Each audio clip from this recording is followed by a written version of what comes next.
quick introduction or agenda. I kind of already introduced the Freethinker Institute, so I'll go past that. I'm going to talk about first what confirmation bias is. Two, I'm going to talk about what the benefits of confirmation bias. It didn't come from nowhere. There is a reason that it exists, and there are benefits to it. I'm going to talk about when we can completely ignore confirmation bias when it's not really that important. And then I'm going to talk about the dark side of confirmation bias, and then I'm going to talk about several, I think it's actually more than two now. I didn't update the agenda, techniques to combat confirmation bias. And then we'll go into the question and answer and discussion session of the evening. So from the Oxford Dictionary, confirmation bias is the tendency to interpret new evidence as confirmation of one's existing beliefs or theories. This essentially means that we favor evidence that supports our current beliefs, thinking that what we currently believe is right, and so we look for evidence that supports that it's right, and we give less credibility to evidence, or perhaps no credibility to evidence that tries to say that our current beliefs are wrong, because how could we possibly be wrong? And that's kind of what our confirmation bias tells us, is how could we possibly be wrong? But we all know that we can be wrong about just about anything we believe, not everything most likely, but there are probably certain things that are so likely to be true that they're not worth debating. But a lot of things we should be open to the possibility that they could be wrong. So let's talk about the benefits of confirmation bias. It does exist for a reason. So in theory, if we came to our conclusions through careful thought, we really want to think that we have a good reason for believing what we believe, right? We probably don't just believe things, the comment was made, oh, I read it, therefore I believe it, right? Most of us probably aren't convinced quite so easily that just because we read it somewhere, we're going to, plain believe it, even if the source that we read it from is not credible. Although some people do believe things when they read things from non-credible sources, but I don't think they recognize those sources aren't credible in the first place. So I think they think they're credible sources. So generally, we do have a good reason for believing that we come to, logical conclusions based on careful analysis when we initially come to our beliefs. And so given that time is limited, we can't really question everything. Like, if you like cornflakes, you can't question every morning, do I like cornflakes or do I not like cornflakes? I need to debate this. Do I like Cheerios more than cornflakes, and spend half an hour deciding between Cheerios and cornflakes? Not a really productive way to spend your morning, right? So time is limited. So we really have to filter out ideas that are very unlikely to be true. And I'll give an example of that. I always try to keep a very strong, low confirmation bias. And so when I met a flat earther for the first time, I went about trying to understand why this person thinks what they think, and try to question how could they have come to that conclusion, and what evidence did they have to come to that conclusion. I spent about 40 minutes of my life that I'll never get back, and I realized that this person, I don't know how they came to that conclusion, even after 40 minutes of trying to figure out how, other than they watched a YouTube video, which was very unconvincing. It just said, look at the ground and it's flat, so why isn't Earth flat? And so, there are certain things that probably aren't worth questioning, like whether or not Earth is flat is probably not worth questioning. But from, and so there is a purpose to confirmation bias. And so, you don't want to debate absolutely everything, right? You have to pick and choose what you debate and what you want to be open to. So that said, most of tonight's presentation is going to be about the bad parts of confirmation bias. But before I get to that, I'm going to say when you can ignore confirmation bias, which is if it's a topic, and Will sort of alluded to this earlier, if it's a topic that doesn't influence any meaningful decisions, then it's really not that important whether we challenge our confirmation bias or not, because it's not going to have any positive influence on our decision-making process. For example, last year I presented a hypothesis on the origins of the universe, which goes against, most modern cosmology. It sort of ties in with a little bit of Sir Penrose's cyclical cosmology, but maybe a slight twist, significant twist on what he talks about. But that said, that's not really the issue. The issue is, if your mind wasn't open to that hypothesis, no big deal, because whether or not I'm right about that hypothesis or not, it's not going to change anyone's day-to-day decision making, whether the universe is going to end eventually or whether humanity is going to end eventually in a heat death or a big crunch, or whether it's not going to, which I think it's not going to, or that it's possible to survive what happens, in that kind of very long time frame. Now, if people go crazy saying, well, the universe is eventually going to end, so why should we care about anything right now? Then it becomes more relevant whether or not you believe in that long-term outcome. No one really does. Like, even though the long-term outcome is very dismal, according to cosmologists today, no one's worried about, like, that doesn't really impact people's day-to-day lives, and people aren't really getting into existential angst over the fact that the universe is going to end someday, according to cosmologists. And so the universe as we know it. So the second reason to ignore confirmation bias is if something is a part of what you consider your core beliefs or value system, then I would argue that it's not something that you should change for anyone or anything. And it's okay to ignore confirmation bias in that case because it is a core part of your beliefs. But I would caution you to be very diligent about whether or not it's really a core value or belief, because a lot of people get caught up, and we talked about this before, where they take a belief like, do people have free will, yes or no? And they make that a core part of their values or belief system, whereas really it's just an intellectual exercise, and it's, learning about the universe. It's not a core value or belief. Now, if one of my values is to be very honest as a person, and someone is trying to get me to not be very honest as a person, and that I should be lying to improve my life, and just not be such an honest person, giving back someone's wallet with all the money in it, and they're trying to convince me not to do that, then I'm not going to necessarily ignore my confirmation bias, because for me, one of my values is honesty and seeking truth, which is why it's part of the FTI, because I think seeking truth is something that really applies to almost all of us. I think we all inherently want to seek truth. I think different people have different perspectives on what the truth is. That's part of what makes life interesting. But all I would say is that if it's a part of your core values and belief system, then less important to worry about confirmation bias. If it doesn't impact any meaningful decisions, less important to worry about confirmation bias. However, I would argue those are both a very small minority of the things that we talk about day in and day out. Most of the things we talk about do impact our decisions and are not a part of our core values and belief system. So in those areas, I'm going to talk about why confirmation bias is so bad. We all have misunderstandings about the world. We have them on a very regular basis. So no matter how smart we are, no matter how much we want to seek truth, we all have misunderstandings, and they can be small, they can be big. They're probably both, quite frankly. Those misunderstandings lead us to make poor decisions, and those decisions can lead to undesirable outcomes. So, for example, let's say that you think that strangers are dangerous, and you hesitate to meet new people and make new relationships. Well, people with more healthy relationships live longer, happier lives. So that misunderstanding that you don't want to meet new strangers, especially if you don't already have a core group of really close friends that you can relate to, could actually prevent you from living a long, happy life if you hold on to that misunderstanding. And also, I would argue the more people I've gotten to know, the more I found faith in humanity.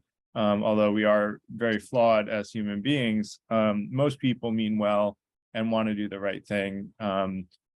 And I would argue that the times that people don't do the right thing, it's because of a misunderstanding. And remember, we said that misunderstandings are, we hold on to misunderstandings because of confirmation bias.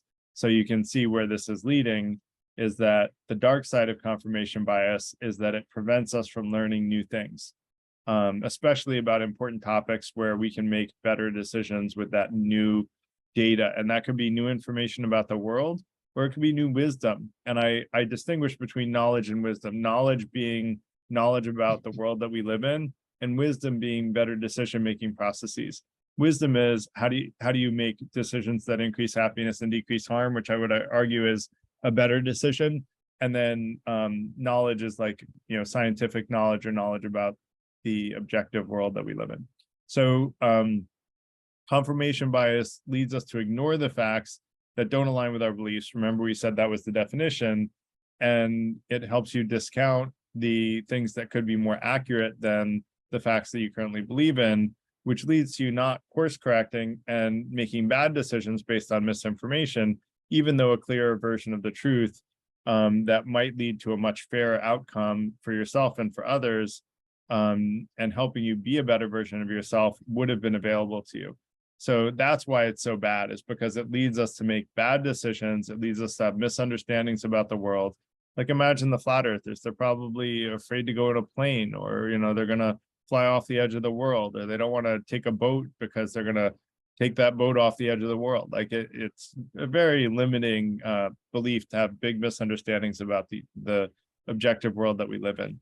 And believe it or not, there are 300,000 flat earthers, over 300,000 in the US alone. So it's actually not as, that's a very small percentage of the population, but it's still a very scary number of people that think Earth is flat in 2023.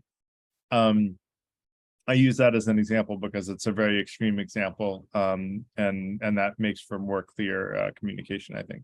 But you can imagine that there are, half of the country right now says the other half watches fake news, and the half that they're accusing says that the first half watches fake news. So you know that there's a lot of misunderstanding because they can't both be right? One side is more well-grounded in reality than the other. And I recommend fact-checking and looking for non-biased sources. For any news that you watch, look for non-biased sources that tell any facts that sound surprising to you. And that'll, I think, help you combat confirmation bias rather than just listening to biased sources. So let's give an example of the dark side of confirmation bias. If, for example, you believe that, and I'm going to use vaccination because we just did an event on this recently, we talked about how looking at scientific data that's been vetted by, if not tens of thousands, probably thousands at the least, of people gathered by large numbers of people, it would be unfathomable to imagine that everybody that gathered the publicly available COVID data was all under the same conspiracy. A conspiracy that big would just be, incredibly powerful. And why would they go about caring about a COVID vaccine or a non-vaccine if they had that kind of power? So for me, the data that I presented last time seems quite solid. And what it said is that you're 17 times more likely to die if you're not fully vaccinated and you're unvaccinated. And so not only that, you're also far more likely to spread COVID if you're not fully vaccinated. And so you're unintentionally spreading it to people who may die from it. And your friends who also don't believe in vaccination are the ones that are most likely to die from it, because the unvaccinated populations are the ones most at risk, especially the older unvaccinated populations. So that confirmation bias could not only kill you, but it could kill many of the people that you hold dear in life, including the elderly, especially the elderly who are at the greatest risk, as we learned from the, if you didn't already know it, we learned from the event that we had on COVID vaccination. So that's just an example of how confirmation bias can lead someone to make a decision that not only can put their own lives at risk, but the lives of people that are close to them at risk as well. So some tactics for combating confirmation bias. Embracing humility and aiming for truth and fairness is number one. You want to have the humility to accept that not just some, but maybe even a lot of what you currently believe is a misunderstanding of the world. And having that humility to be open to the possibility. I'm not telling you everything you think is wrong. That's not the point here. It's that you should be open that many of the things that you even hold dear to you might be wrong, and you should entertain the possibility that those things might be wrong, which takes a lot of humility. It takes humility to accept that we're wrong.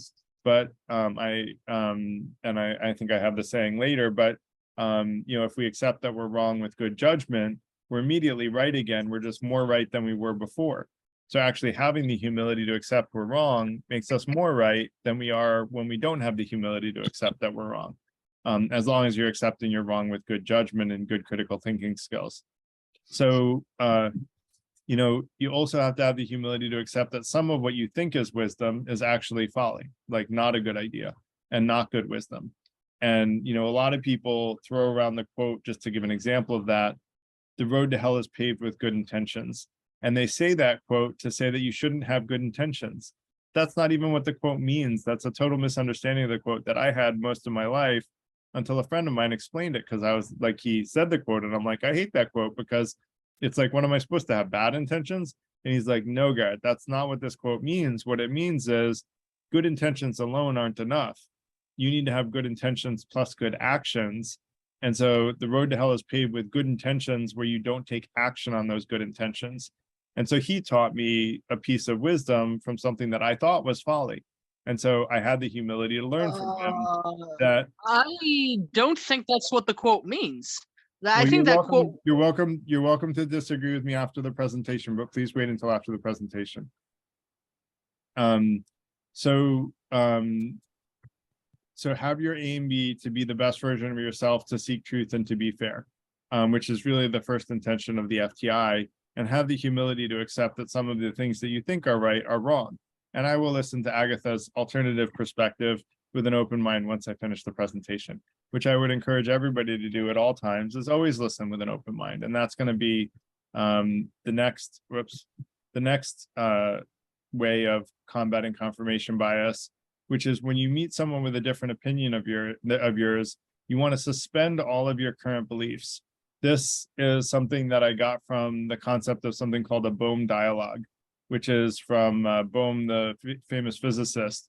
And what he said is, in a conversation, you should suspend all your current beliefs and just be able to riff on each other's ideas in the Bohm conversation, and just leave behind all your preconceived notions.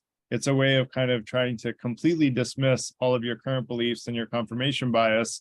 And really doing that opens your mind to new ideas. And what I recommend doing is what I call listening to understand, which is to focus on listening to your conversation partner first and foremost.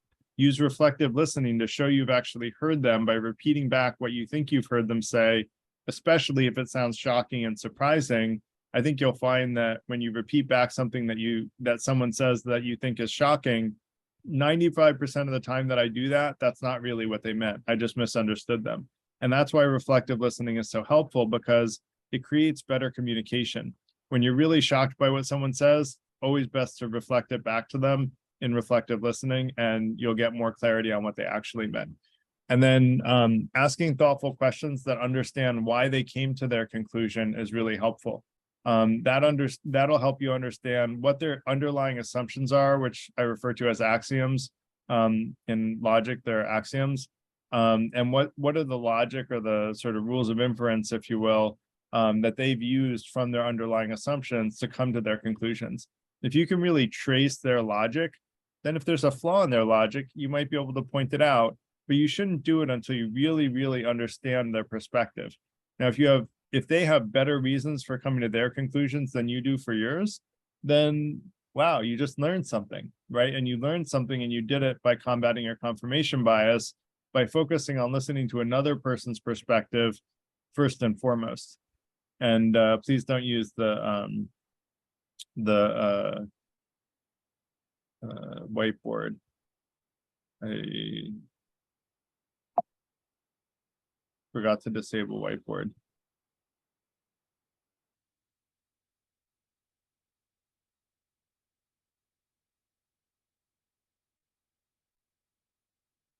There we go.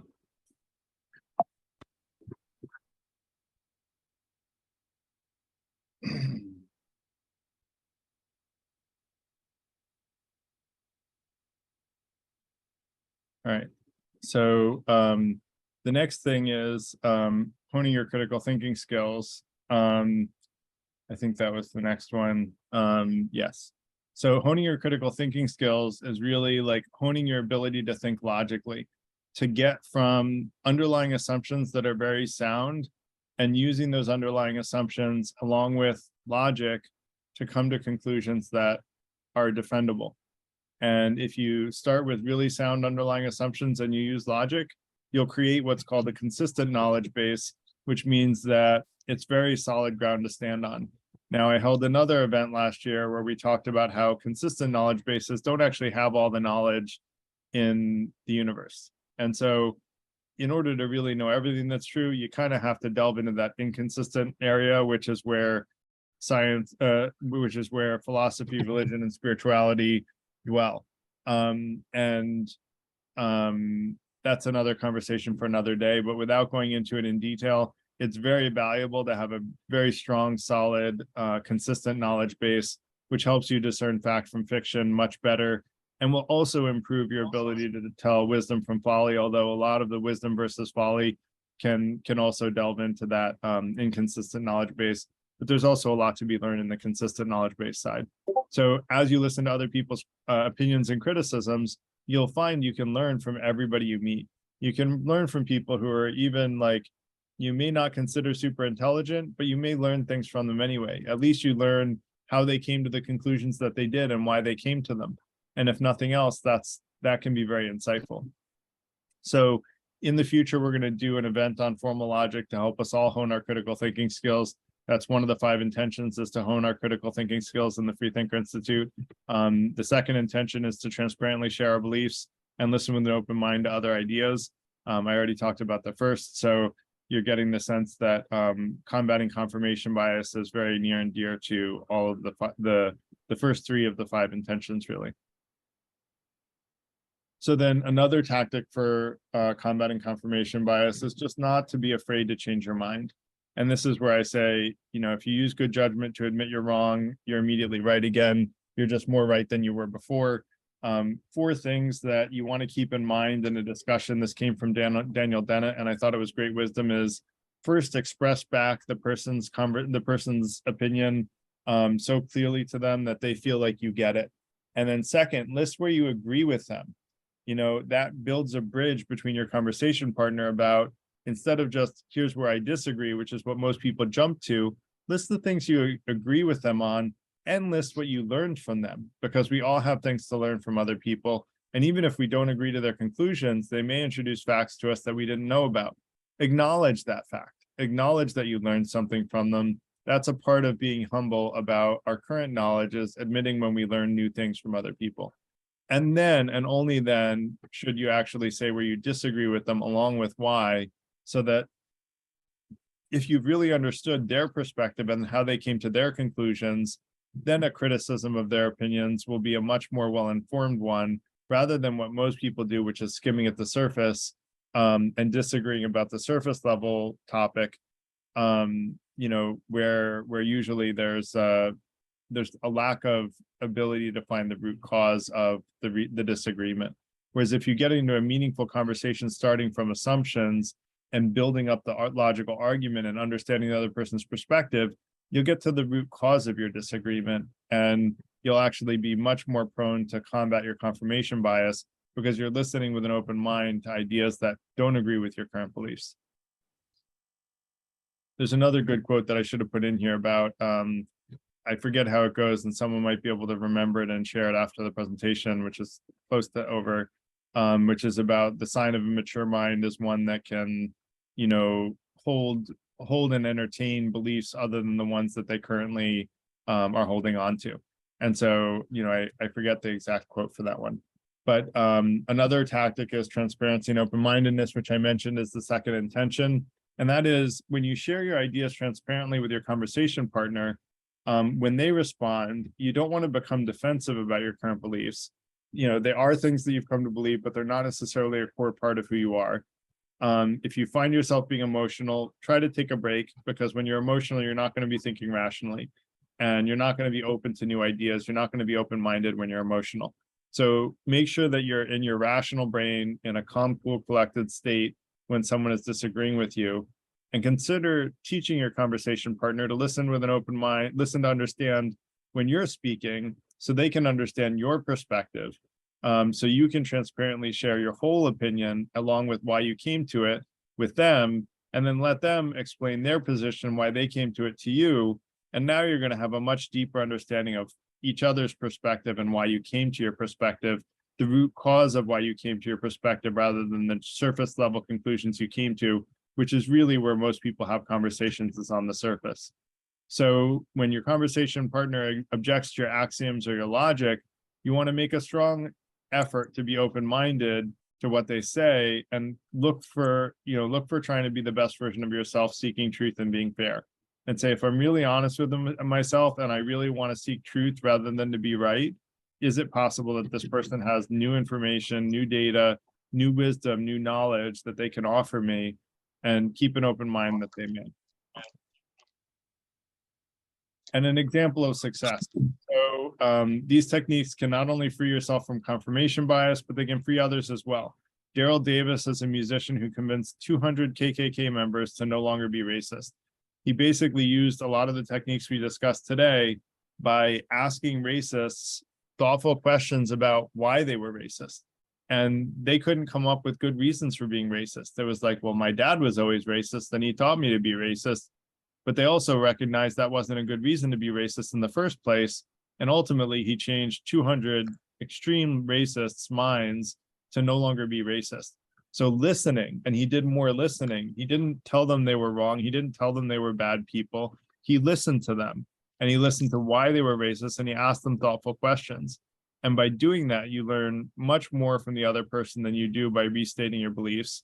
You also learn why they think what they do, and you can actually attack any bad beliefs that they have, or any misunderstandings I shouldn't say bad beliefs, but any misunderstandings that they have, at the root cause rather than at the surface level. Because at the surface level, we've all kind of made up our mind and we have our confirmation bias, and people are usually not likely to change their opinions about the surface level opinions. But when you delve down into why people came up with those opinions, if you can actually find a reason that the foundational opinions, and this is what I learned from reading about Daryl Douglas, he attacked the foundational reasons for why people are racist. And by attacking the foundations, and he didn't even attack them, he just asked thoughtful questions that made the racists realize they didn't have a reason for being racist.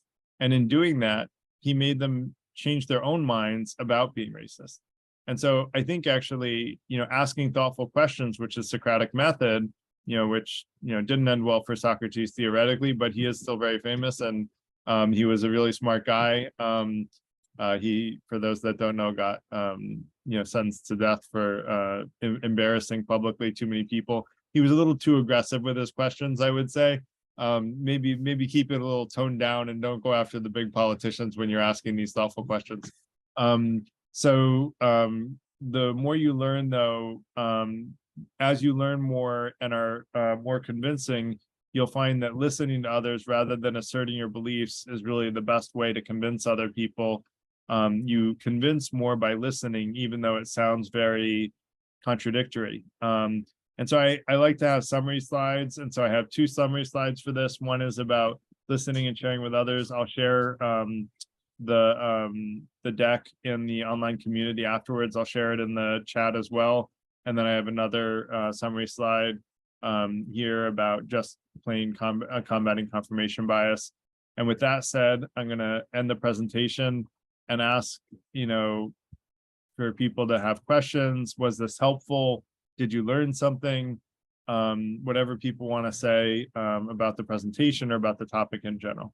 And go ahead and raise your hand, and I'll remind everyone to stick with one comment or one question at a time. And after you ask your comment, after you make your comment or ask your question, you can drop your hand and raise it again, and then ask the next one. Today, good to see you again. Hi, good to be back. Garrett's been a minute, but hi everybody. For those that know who I am, I'm Tanae. I'm actually one of the facilitators for the Connections Humanist Group, things of that nature, and I'm so glad we combine it. So about this entire conversation, I kind of tend to stay away from those who are looking at misinformed text, because I know that there'll be a particular sense of bias when it comes to who's right and who's wrong. So as far as social media is concerned, I have to minimize what I see, because everybody has their opinion about one thing and everybody has a different opinion, because I always hear it's two sides to every story, his story, her story, and then there's the truth. So I think my question to you is, how do I differentiate what is real and what's not, even though social media is more like smoke and mirrors? Say the last sentence again, sorry. I said, how do I kind of separate the real from the fake, even though social media is considered to be almost like smoke and mirrors, like a Hollywood type of sense. That's a great question. So we should actually have another event where we focus on just truth and how to find truth. And I have a presentation or a paper on that, or an essay on that, which I'll share with you. And I came up with a bunch of rules that make someone more or less trustworthy.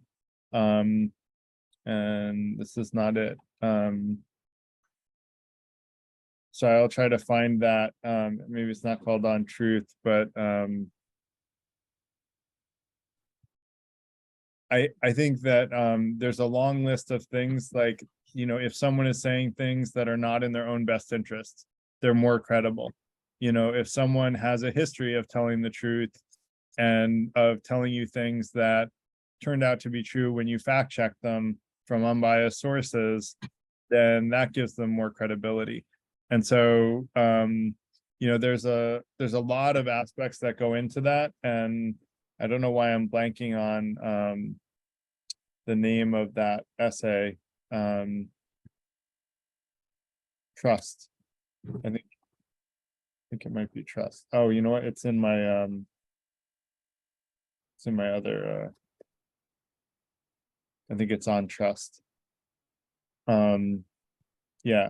So it's on what makes someone trustworthy or untrustworthy. So I'll share that for you today, because that's really my answer after having done a lot of deep thought about it. And so I put it into the chat for you, and I'll put it in the online community as well.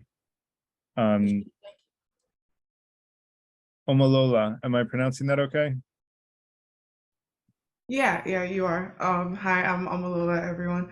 I live in South Jersey, about 20 minutes outside of Philly. My question was, because at some point in the presentation, you talked about unbiased news sources. I don't know any unbiased news sources, so what are some examples of that in America? So if you go to Media Bias Fact Check, what it does is it looks at the political bias of the news source. And there's left-wing news, there's right-wing news, and there's centrist news. And when I said unbiased sources, what I meant was not even news sources, but sources like, the CDC, for example, which is an apolitical organization that's a government entity that gets people put into it from Republican Party, from the Democratic Party, from independents. Like, it's a completely politically unbiased source. So if you look at CDC numbers, there's no political bias in CDC numbers. They're just the numbers that the CDC comes up with. When you look at news sources, you can look at the political bias of the news source.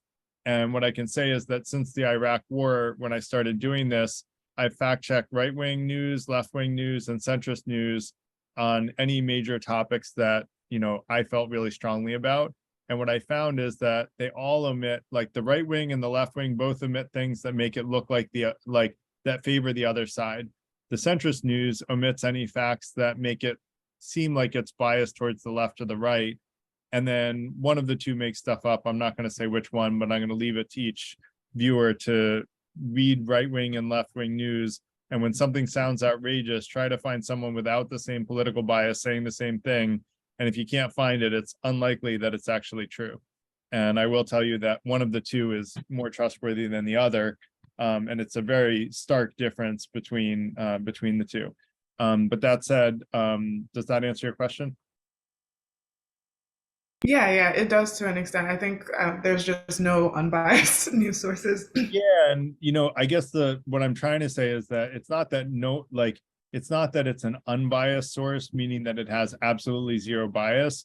But if you look at people that have a mix of left, right, and center, and there's no overwhelming force that would lie for its political opinions in charge, like if someone tries to make a right-wing lie, then the left-wing people and the centrist people will say, no, then we're not going to allow that to be said from our organization.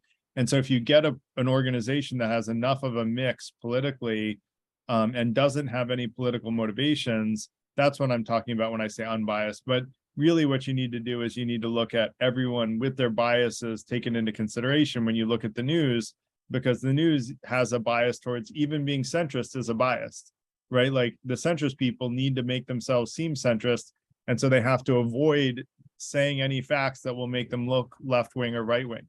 And so they will avoid facts that are actually very relevant to a scenario, and they'll just omit them entirely, because if they mention that fact, they would look like they were supporting either the right or the left, and they don't mention them. And so you have to, in the news, you have to read right-wing news, left-wing news, centrist news, and you have to fact check anything that sounds really shocking. Thank you. Susan. Yes. Hello. Yeah. My question is, if bias is such a different opinion on the same subject, but if you say left wing and right wing, they have different bias to one event. So how? Okay, for example, right? Can you classify the recent event? The Prime Minister of New Zealand, she resigned. Is that a case of bias in her country, because she is like warmly approved by other leaders? How she conduct her, her office. Susan, I think if you look at there was a place where I saw pictures, and I think it was only of the US presidents, but I think it applies to any head of state. They showed pictures of like 10 presidents before they went into office and after they left office. And if these people at most aged 8 years, but some of them look like they aged 30 years. I mean, the level of stress and the level of scrutiny and the level of criticism that people in positions of power get are so intense. The number of death threats that they get are, imagine how that would play on your psyche. I don't want people giving me death threats all the time. Like that's not an ideal sort of scenario. And so she is a very politically, she's a very political player, and she stood for a lot of, strong values, and she stood for them squarely. And she fought against people who, questioned her values, and that takes a lot of strength. But from what I read, she got tired, and she said, "Time to throw in the towel. I'm tired." Right. Yeah, she a very kind leader, very young and kind, and she open, she very supportive to the youth group that creating such a issue in her country. She stood by them, like she tried to create an environment so that they can grow instead of causing trouble. Yeah, but yeah, it just. Yeah. But why can't they just help her to run the country? So why would they throw out that threat to her? Why would she want? Even they want George her Washington, who people wanted to be president for life, stood down after two terms. So I think it makes sense for all leaders to step aside eventually and let other people rise up and show their leadership. And she made a personal decision, Susan, that she didn't have any more strength to fight as hard as she had been fighting when she was in that leadership position. And so now it's time for someone else to rise up and fight the good fight, in that leadership position. So that's it. I want to let but they have the election. Yeah, I'm sorry, I have to cut you up, but they have the election coming up. She resigned, before the election. Can you wait? I mean, with all the death threat, like you say, I would like to step out too. I don't want to subject my family and myself to that. Yeah. But why do they do that? I can't tell you any more insight. Was she actually getting death threats still? I don't know if she was personally, but I know a lot of people in leadership roles, like a lot of people in leadership roles, at least in the US, do. I am not super familiar. We have some Aussies here who are probably more familiar with her situation that might be able to speak to that. And feel free to raise your hands, guys, if you have any insights more than that you can offer. That said, I want a lot. And I apologize if I'm pronouncing your name wrong. Is it Chanice? Shanice? Shanice, yeah, you said it right the second time. Hi. Welcome. Yeah, Thank you. This is my first time joining. I think I have more of a comment than a question per se. And I wanted to bring it back down to the topic of today's conversation around cognitive and just confirmation biases. And also kind of reply to Tanae, I believe, who made a comment earlier. I do recognize when conversations like this go on, we tend to steer away from the direction of what a lot of your presentation was emphasizing, was more so around the accountability of the individual instead of the projection or just like the fear that we naturally have towards others when it comes to trusting whether we could believe somebody or not, and all the things that obscures our ability to make rational judgment. So like if we were to come back down to like the fundamentals of what you're saying and being centered around like how do we rationalize, how do we reason and think logically, I think being able to have a strong foundation around that is what's going to allow us to be able to be a lot more aware of our own biases and have more openness to engage in conversations with others. So I think it comes more down to a lack of self-trust, like trust within ourselves to be able to be or have the awareness to know when we're kind of interacting or engaging in, something that is steering more so away from like, let's say topics around objective morality, what is right and what is wrong, because it is such a complex idea and it is constantly evolving and changing with time. So it's hard to say concretely what it is in the moment, but having some principles around like, well, how can we rationalize ourselves and know whether we are wrong or know when someone else is wrong is what I think we're trying to aim for. And so some of the things inside of your presentation did bring that to light, and I do appreciate that. But coming back down to the ideas of like, well, how do I know when to trust people or who's right, who's wrong, who's lying?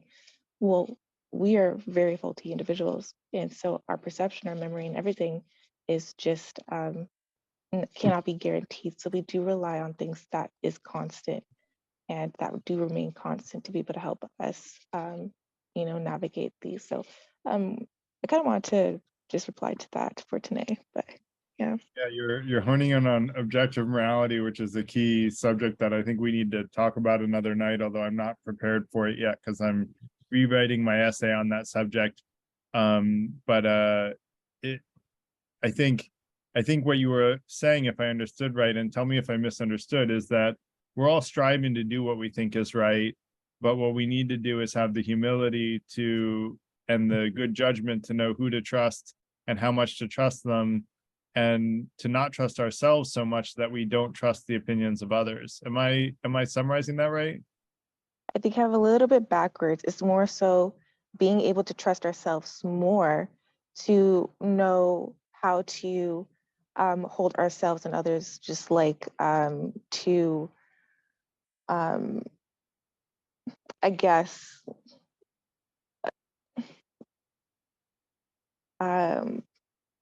So that's good. I think then I agree with you even more than I thought I did. I think what you're saying is we need to trust our own judgment first and foremost, including trusting our own judgment about who else we should trust. Does that make sense? Yeah, and how we have the capacity to be wrong in our own judgment. So like the openness is, I think, what I was trying to strive for. Yeah. I think that's a great point, and that's why the third intention is the ability to hone our critical thinking skills, because ultimately I think we should all trust ourselves first and foremost, and that's why we're called the Freethinker Institute, because I think we want to teach everyone to be able to rely on their own judgment, not necessarily that they have to make every decision solely isolated as a human being individually, but that they know who they can put their trust in and who they can't. But ultimately, we should trust ourselves first and foremost, and we should learn to improve our judgment so we can trust ourselves first and foremost and do it with good reliability and good results. And that said, I want to let Jose go. Yes. First, congratulations. I thought it was a very impressive presentation. Thank you. I'm not new to the subject of confirmation bias, and I wanted to build on a couple of points. One of them is what Omolola said. How can we, I mean, there is no unbiased organization out there of source of news. I would extend that to say there's no unbiased individual in the world. So if there is no unbiased individual in the world, and a news organization has a hierarchy and an editor and whatever it is, somebody is picking from the millions of pieces of information, the ones that they want to show. So they've got to have some bias in the process. Having said that, though, I think the problem, it doesn't lie necessarily on the logic. I feel very well-educated people. I know very well-educated people that are completely hijacked by conspiracy theories and things that basically defy any logic. I think the problem is psychological more than logical. It is not the lack of critical thinking that allows some people to hang on to some beliefs. And this is the point I wanted to make about the name of your institution, free thinking or free thinker. What does free thinker mean? Yeah. Free thinker means that you are free of what? You are free of all the biases, collection of beliefs, experiences, your own interpretation in your life. We all carry a very heavy baggage of experiences that have impacted and will continue to impact our thinking. So logic is good, but if you reject the notion that the freedom of thinking lies within you, probably you will remain a slave thinker as opposed to a free thinker. And just to finish, my daughter asked me some time ago the question that you're discussing here is who can I believe? Who can I believe? And I said, I will follow 2 or 3 rules. Number one is whatever you hear as an argument, as a claim, as a statement, find the opposite view of that claim. So if you hear about what's going on in the Ukraine by US sources, find other sources. If you can get Russian sources, find other sources. Okay, and who do I choose? Well, there comes your free thinking. Yeah. Then you listen to the arguments, the reasoning of every one of those 2, and if you want to pick one, you pick the one with a more solid argument, assuming that you have cleared yourself from all your own biases. Because if you're going to have to carry on with your own biases, you're going to pick the one that fits best your story, as opposed to the one that is closer to the truth. That's all. Yeah, those are I'm sorry, I have to interject something. You assume that all conspiracy theorists are nut jobs. From your tone of voice, that's what I'm getting. That is not true. I have to defend my people. Conspiracy theories have often proven to be 100% correct. For instance, the CIA does tons of revolutions in Latin American countries and Middle Eastern countries as well. The Shah was installed by a coup that was sponsored by the CIA. That's not a crackpot notion. That's been proven. Yeah, Agatha, if you don't mind, just raise your hand. Those are great points, and I wouldn't call that a conspiracy theory. That's just part of history. It's an acknowledged history of some of the evil deeds of the CIA. So I don't think that's what Jose, and I didn't hear Jose disparaging people who, believe in conspiracy theories, because I think that we should all keep our mind open that a conspiracy theory might be true, because if we don't give it the benefit of the doubt, like before the point about the CIA, unseating the democratically elected government of Iran came out, like there were probably whispers of it, and it probably was a conspiracy theory at some point and unverified. Now we know that it is actually a verified fact. And so I'll agree with you, Agatha, that we should always keep an open mind to whatever data comes out, but we also need to have a healthy enough skepticism that if something sounds so unfathomably unlikely to be true, that it might just be that it is not true. Another example, Jeffrey Epstein was absolutely murdered by the CIA at the behest of the Clintons and Trump. Okay. So Agatha, if you could raise your hand, there's a lot of people with hands up right now. Gary, No, can I say something about John. this lady? Can I say, give me 1 minute about it? He said like CIA, help coup in South America or Your hand is Iran. up. Can I say something? We'll get to you. Go ahead and say it when it's your turn, if that's okay. I want to let Rachel go because she's been waiting patiently, and we have a large number of people with their hands up right now. So if we can go in order, I think that's the most fair way to do it. Keep your hand up, Sean. I do want to hear what you have to say, but I also don't want to go out of turn. So Rachel, go ahead. Good to see you again. Yeah, thanks. Good to see you as well. Good to see everyone that was here at the COVID vaccine topic. But I wanted to speak on something you talked about in your presentation about like Socratic questioning, because I actually, like, nothing came to mind when I thought, well, what is Socratic questioning? So I looked it up and found a few answers. But what my mind did go to was, I don't know if you guys are aware of who Kevin Kelly is, but he has like all these pieces of life advice that he has shared, things that he wish he knew when he was younger. And one of them is basically to get to the real why of somebody and like why someone holds a certain belief, ask them 3 times for clarification or what their actual reason for holding to a belief is. I thought that would be helpful, but I also just wanted to conjoin that thought with, I think you focused on in your presentation on emphasizing like listen to somebody. I do think if you're going to change their mind, it's essential to be paired with that Socratic questioning. I think you really have to make somebody dig deeper if you're going to get them to change it all, because if you're just saying, hey, what's your story, what are your beliefs, oftentimes when people are challenged to just say what they think, it's just like reconfirming what they already think. So Right. The challenging portion, like the questioning portion, I think is essential. And I was going to ask you if you have a list of questions that you ask to get to a deeper meaning when you're in conversation with people. It's a great question. It's something I need to think more about. And I agree with you completely, Rachel. I think that the art is really in how you ask the questions, because you want to ask questions that do challenge the assumptions that someone had, but don't challenge them so strongly that they see you as an enemy. You want to ask them so that they ask themselves the same questions and they go, oh, that's actually a very reasonable question.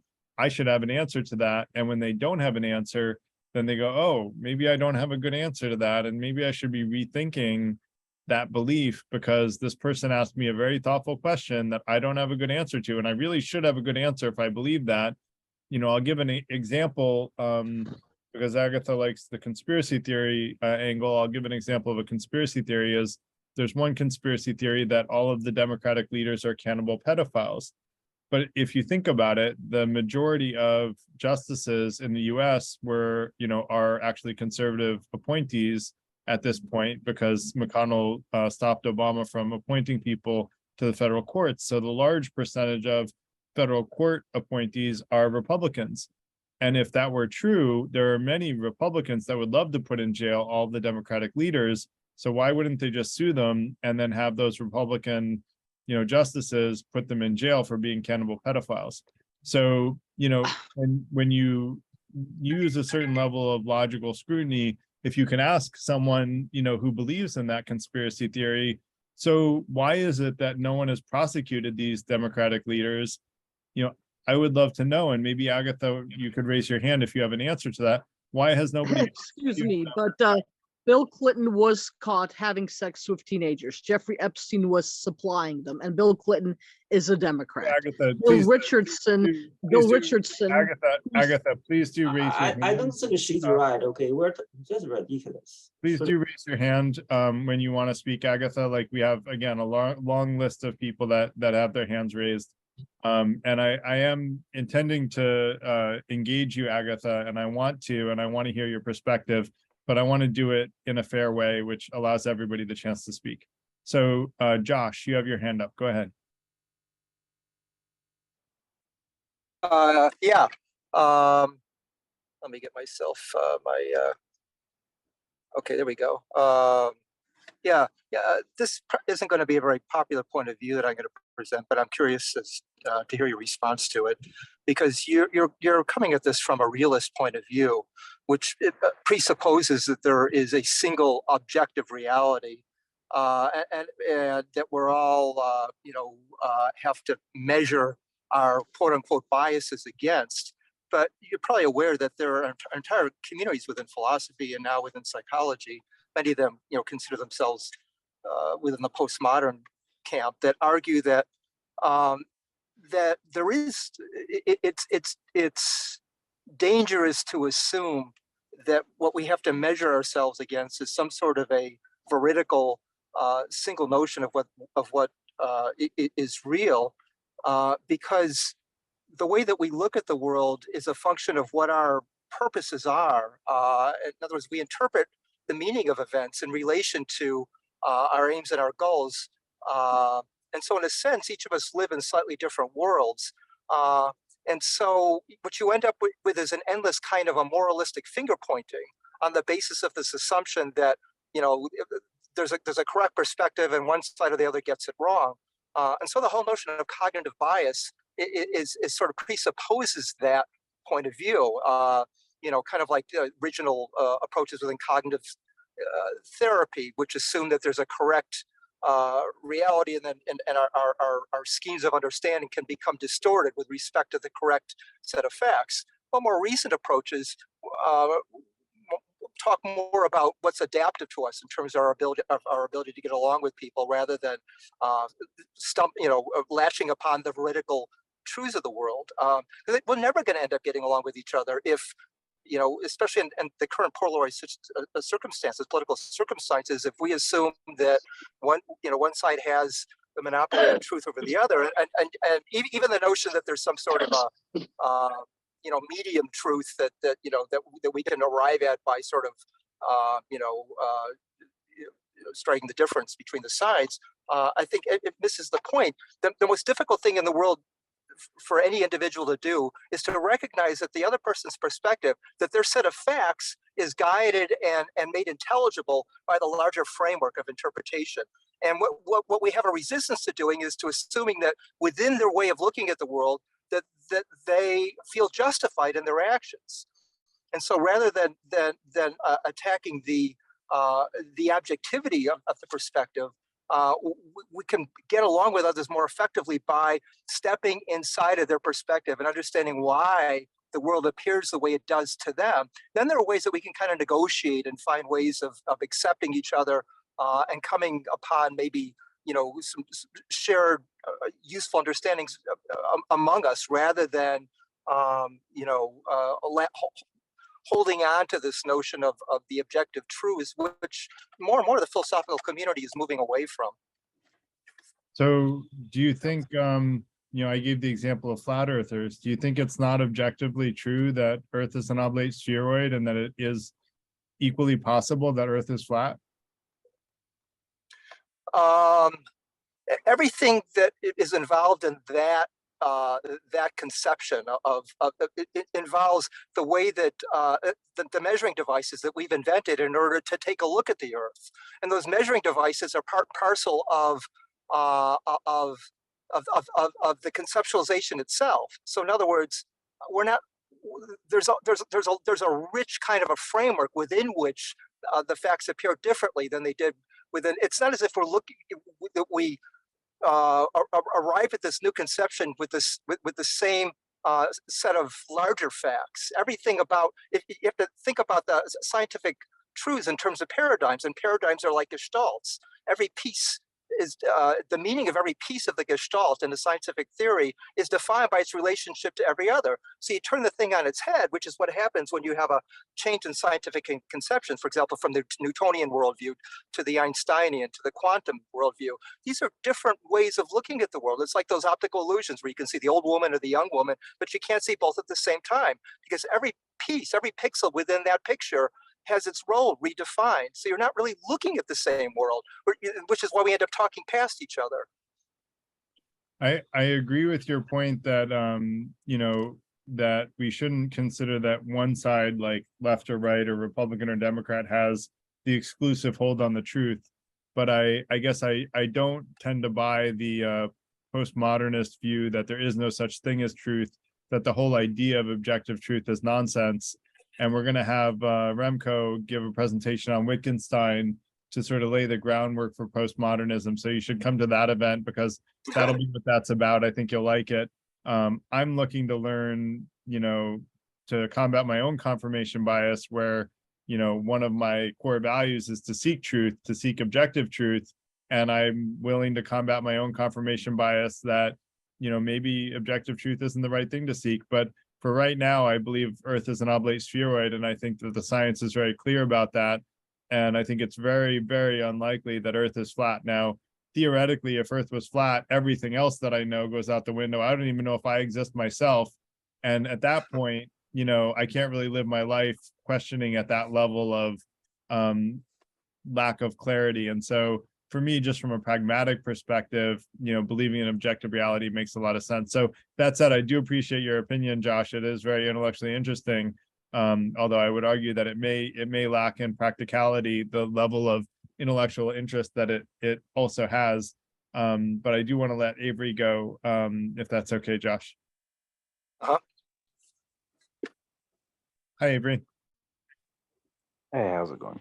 Yeah, so I guess the main issue that I have in my own thinking in terms of like confirmation bias is just basically getting back to the presentation. I think in the presentation it was that not all ideas are kind of equally worth putting effort into understanding. And if we grant that idea, like if we say that that's true, then we're not really ever going to truly arrive at objective truth. Like, okay, I believe in objective truth in that it exists, but I think that arriving at it is a grand, immense task that I think is beyond human capacity. So in the sense that, and that's sort of the reason why I believe that, is basically because of not really having the value or really having the time or resources to really fully get to what is objectively true. Like, for example, we would have to basically have infinite arguments about very meaningless stuff to really get to objective truth, in my opinion. So I think that that might not even be fully worth kind of pursuing, in a sense. Like, it is and it isn't, depending on what the goal is, I guess. Like, do we need to answer every question? And I would say no, most likely not. Like, do we need to really understand like why a flat earther believes in flat earth? It depending on why they believe that, of course. I mean, also depending on how possible it is to convince someone otherwise. So I think it would require people to be very open-minded as well. So I think that, it just depends. I guess if the person who is a flat earther is capable of looking at genuine evidence, and but then again, that's also debatable. But I do believe we could present the evidence, but even that would not convince some flat earthers or even some people. And so I would think that how do you really decide which is important to understand and which isn't important to understand? And at that point, can we really, I just feel like it's almost impossible to really fully fulfill the task of finding objective truth, unfortunately. Yeah, this is one of those things where I would agree with you. Sorry, I'm drinking water. I agree with you. It's impossible to clearly see all of the truth, which is basically called omniscience, right? I don't think any of us thinks that we're going to be omniscient. I think, rather than be omniscient, and the reason that the first intention says to seek truth, not to know the truth, is because we recognize as an organization that none of us is ever going to know absolute truth for 100% certainty. Like like I said, I don't even know with 100% certainty that I exist. Like maybe I'm a figment of my own imagination, like who knows, right? And so like you can't necessarily know anything with absolute certainty, but you can know things with degrees of certainty, which my epistemology for the philosophical folks here is Bayesian epistemology, which means the more likely it is for something to be true, the more I'm going to believe it. And at this point, Earth being an oblate spheroid, I think is so likely to be true that it's no longer worth questioning for me. I'm going to question other parts of life, and I'm going to look for seeking truth in other areas because I find them more fertile territory. And so we have to pick and choose. And I agree with you that we don't need the answer to every question. And in fact, all of us sort of pick and choose where we want to spend our lives seeking truth about different parts of the world. That's why some people are, you know, astrophysicists, and other people are biologists, and other people are business people. We want to find truths in those areas of the world. But I would argue we all have an inherent desire to seek truth. And that's what we should be doing, is seeking truth in the areas that are important to us and making sure that we don't get stuck in our confirmation bias, because when we get stuck there, we don't see those new truths, even about the areas that we care about, because we're stuck with the truth that we originally thought 10 years ago when we first learned that thing that we learned. Even though we thought we were justified at the time, it turned out not to be great justification, which was discovered 5 years later by some scientific experiment. And so that's why I would argue we should combat our confirmation bias, if that makes sense. And with that said, I want to let Ben go next. Sure. Yeah, hi, thanks. Really enlightening discussion. I was just reflecting on a comment you were making in the presentation about, you know, the sentence about, or the saying about the road to hell being paved with good intentions, and your friend talking about, you know, that it was good actions. And as I always sort of interpreted it, it's, you know, just like, how do we know what are good actions? And it's like the consequences of the actions are sort of like what determines if that was like a good action to take. You know, like a certain amount is hindsight being 20/20, but it's through trial and error we sort of learn what behaviors align with the desired outcomes, and we learn how to like harmonize our actions with our intentions. And that's what, you know, leads to the positive results that we're seeking. And I think it was Agatha, somebody made a comment about, you know, what the statement meant, but we didn't get to hear the rest of that. So I just wanted to make a comment and see if that person is still available to comment. Yeah, I Thanks. would love, if Agatha's still here, I would love for her to raise her hand and share her opinion. I just wanted her to do it in turn. Unfortunately, I think she may have left. But yeah.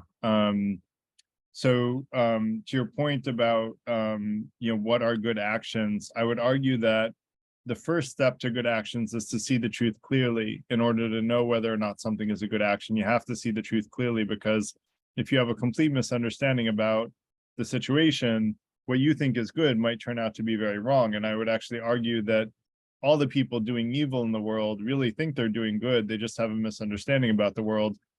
So I don't think there are really truly evil people. I think we all just have misunderstandings that lead us to do things that other people see as evil. And it's because of our misunderstandings that we do them. So I would argue, first, you have to see the truth clearly. Once you see the truth clearly, I would argue that if you're increasing happiness and decreasing harm, that is a good action. And, you know, I've tried to look for counterexamples to that. I'm going to try to present that in a logical, with a logical argument at our conversation on objective morality. There is some nuance to that very simplified statement that I'll present at that time, but we're, you know, tonight's not about objective morality, but you know, I guess it's come up a couple of times, so I just thought I'd touch on it. Does that make sense, Ben? And you know, if you have a different opinion, you're welcome to share it. Yeah, that makes a lot of sense. I guess the point I'm just trying to make is that a lot of times, you know, we act out of ignorance. We don't have the whole picture. We have to do something. Yeah. or not act. I mean, and sometimes there is a catatonic response where uncertainty causes us not to act. I think there's a parable that might have come from Greece, comparing life to, like, you know, falling down a well and hanging on to a root that's being chewed by a rat. And there's a lion up at the top of the well, and there are poisonous snakes at the bottom of the well. And if you do nothing, the rats are going to chew through the root and make the decision for you. So, you know, sometimes we just have to, like, make a decision. And then, like I said, this is where, you know, our evaluation, our, you know, rational mind needs to, you know, keep a tally. Like, you know, the best indication of the future is, you know, the past.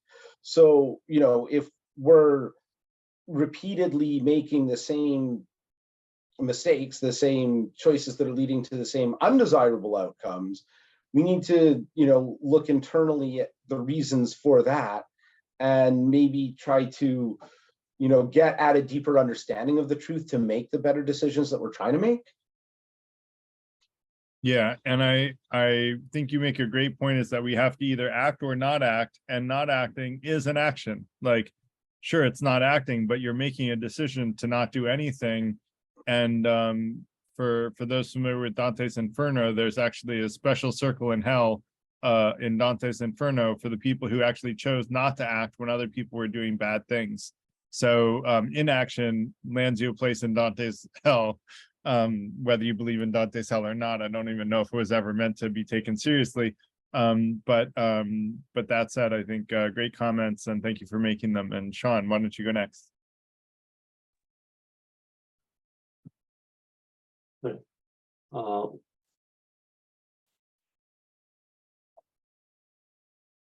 We all know that confirmation bias is lead to poor decision making, harmful, sometimes maybe destructive. For example, in judicial system, right? If the jury is confirmation biased, then the trial may be wrong. Okay, innocent people may be convicted. In our political system, says election, right? I think everybody probably confirmation biased.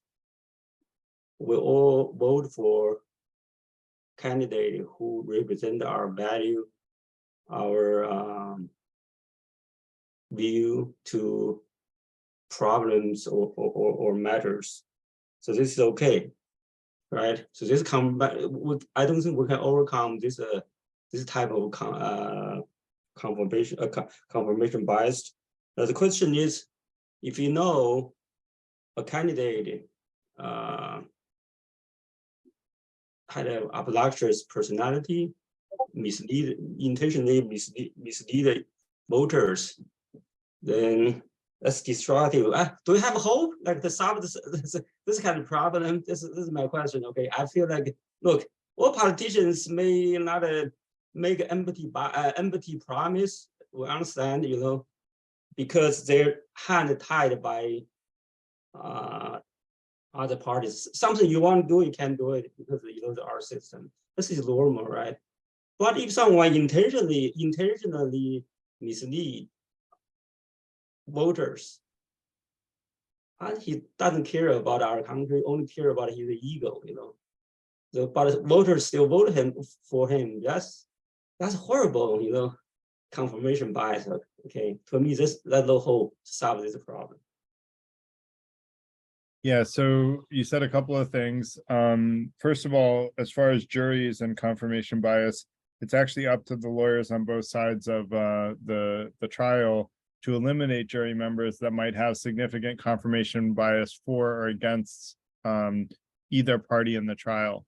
So that is really one of the jobs of the lawyers. Now, you also said that you can't overcome confirmation bias. We agreed with that early on. There's no overcoming it completely, but we can minimize it and we can reduce it.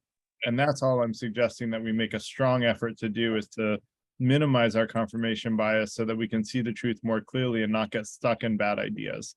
because when we have bad ideas, they cause us harm in our lives, and we sometimes don't even realize that those ideas are what are causing us harm, but they do.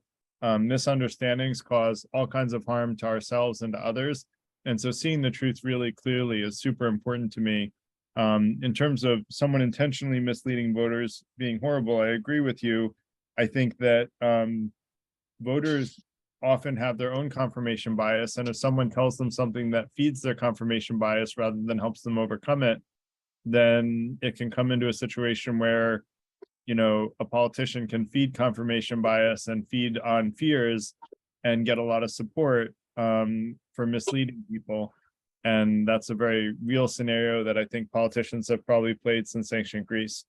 So I don't think it's a modern phenomenon, although I think that in the modern world, it's accentuated. That said, David, why don't you go next? Okay, I had a couple of points I wanted to make.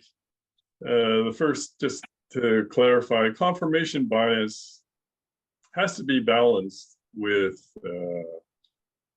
not all ideas are worth discussing or spending time on. So, you know, if you're dealing with a flat earther, well, that actually leads to my second point. If you enter a conversation hoping to change someone's mind, especially if their views are quite different from yours, I think you'll find yourself frustrated. I don't think it's realistic. What I suggest in a situation where somebody is saying something that sounds extremely dubious in your opinion, you just active listening, as you suggested actually in your presentation, active listening, but hopefully they realize you're active listening and then they take an interest in your opinion. But if they don't take an interest in your opinion, I don't give it personally. In other words, I only give my opinion if after active listening, somebody says, well, so I get the impression you might not agree with me. What do you think? Then I'm happy to give my opinion, but otherwise it's a waste of time. And I limit my energy to those conversations that we're sort of on the same page and just discussing perhaps the fine points. That's all I have to say. I applaud you, David. You have more restraint than me, my friend. I am aiming to get where you already are. So you're young and you have energy. I'm too low energy to try to change people's minds unless we're fairly close. Yeah, I'm middle-aged, my friend, but I have a lot of energy, that's for sure. So but I still have a lot to learn, and I'm progressing. And that said, I appreciate your comments, David. I agree with everything you said, 110%, and I'm striving to do it myself. So we'll go ahead. Thanks, Garrett. Yeah, I'm just thinking of a couple of incidences where I've changed. I don't know if it's exactly confirmation bias, but where I've changed my strong held belief in something. The first one happened very recently. That was, I'm a big fan, or I'm very curious about the possibility of extraterrestrial life being here. I'm really quite fascinated by it when you consider that it's, you know, the size of the universe with trillions of galaxies. You know, I thought, yeah, they're probably here. And then when the USS Nimitz released the footage of the Tic Tac UFOs that were traveling at Mach 20 speed and changing direction and going underwater, I was like, to me, I know it caused a little bit of hysteria in the States. Apparently it was released on 60 Minutes, and there was a degree of like, whoa, this is as close as we have got to them to being revealed. And I was like fully on board with it. Like, you know, what more proof do you need? This technology is just beyond anything we're close to developing. They can't even explain what technology is driving these things. But then I was watching YouTube, and I know he's a big fan of this extraterrestrial topic, is the Japanese theoretical physicist Michio Kaku. And so I thought I'll just have a look at YouTube, what he says about the UFOs and the, you know, what's his latest stance on it. And he was saying that, oh, look, we've got Mach 20, we have developed Mach 20 drones. The US military developed it. And I thought, what? But he's saying, oh, they're so unreliable, they couldn't have done this. They couldn't do what these ones are doing. And I thought, hang on a minute, but they've developed Mach 20, which is 20 times the speed of sound. So it's 12,000 miles per second.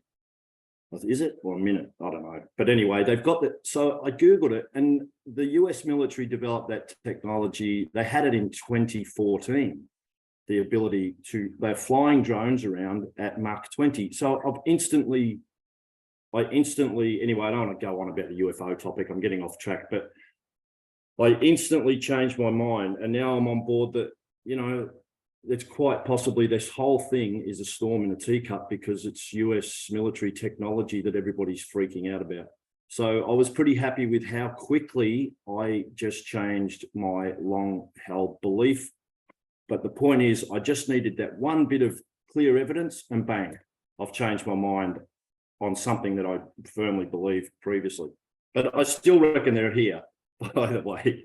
You know, they're probably under the sea. This 75% of the Earth's covered by water. We've got no idea what's under the sea. They've probably been here all along. They're more evolved than we are. They look at us like we look at chimpanzees, but they're not from another planet. They were here all along. That's my latest theory. Thanks for my ramble.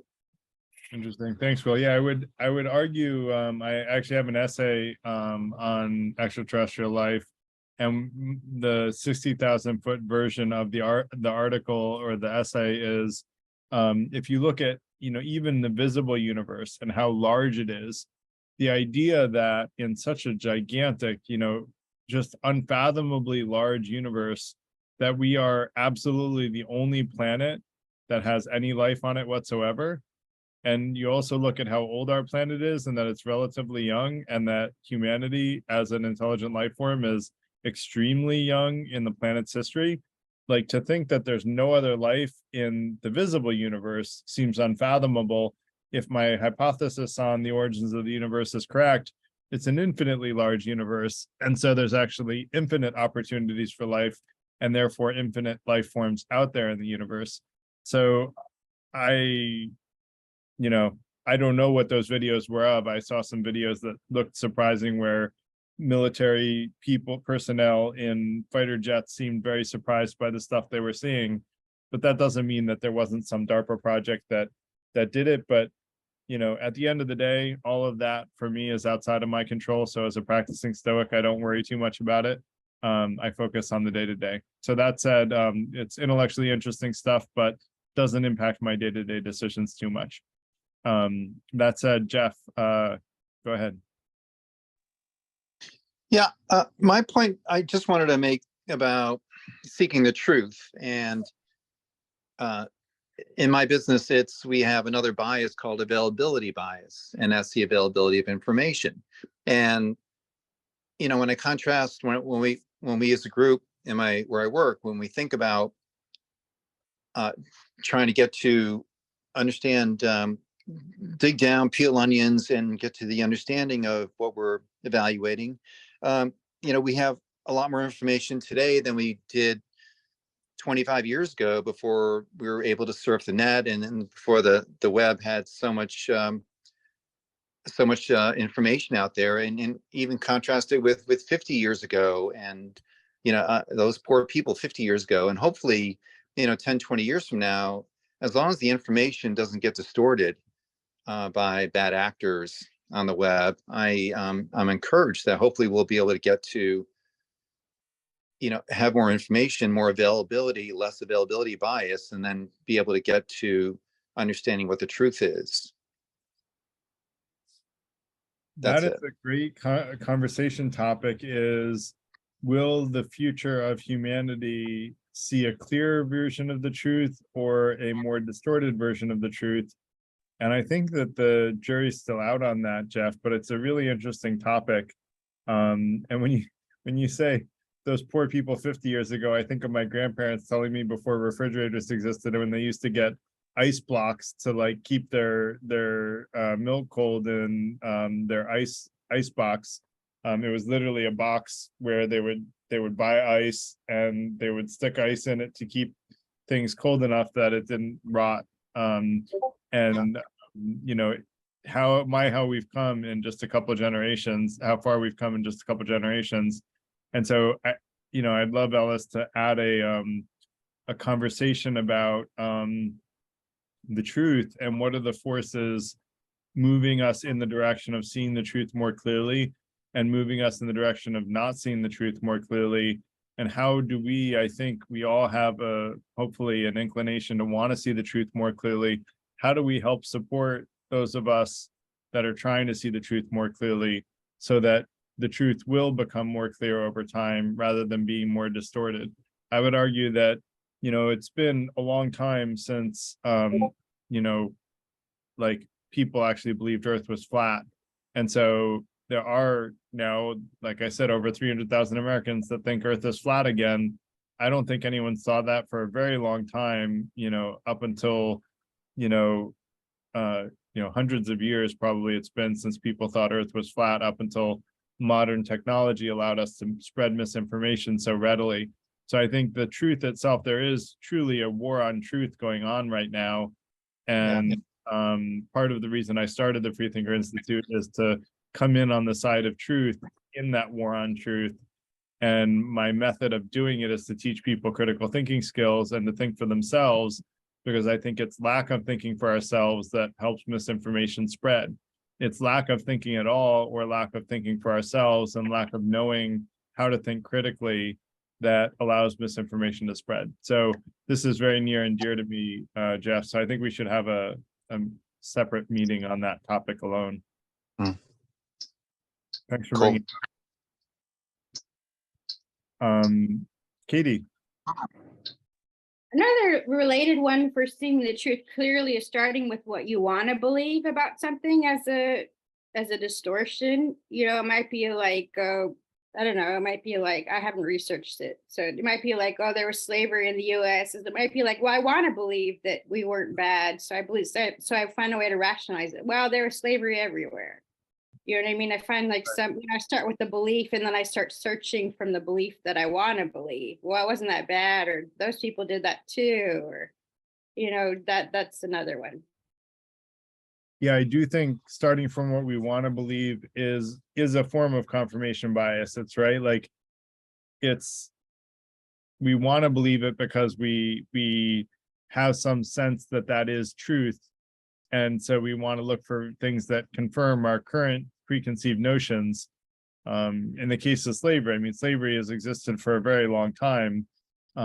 It's only been in the last, couple hundred years that we finally came to a more or less consensus. But I read somewhere that there are actually more slaves right now than there were at any other point in history.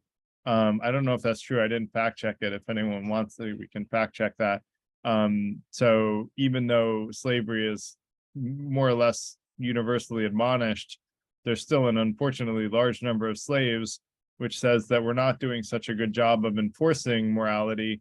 And here we have lots of people saying there's no such thing as morality in the philosophy community, that morality is just this weird concept that doesn't even exist. And so, that said, it's a complicated subject, and I want to let Jose go because he had really interesting things to say last time, and it's his turn. Thank you. A lot of interesting comments here from the people who were speaking. So I just want to add a couple of things. First, Gareth, you mentioned the war on truth. I have this little principle that says sometimes when you want to explain some behavior or actions, just follow the money. Yeah. And I wonder, right, if you think about it, who would be the most interested in the war on truth? The ones that are closer to the truth or the ones that are farther away from it? Just think about it.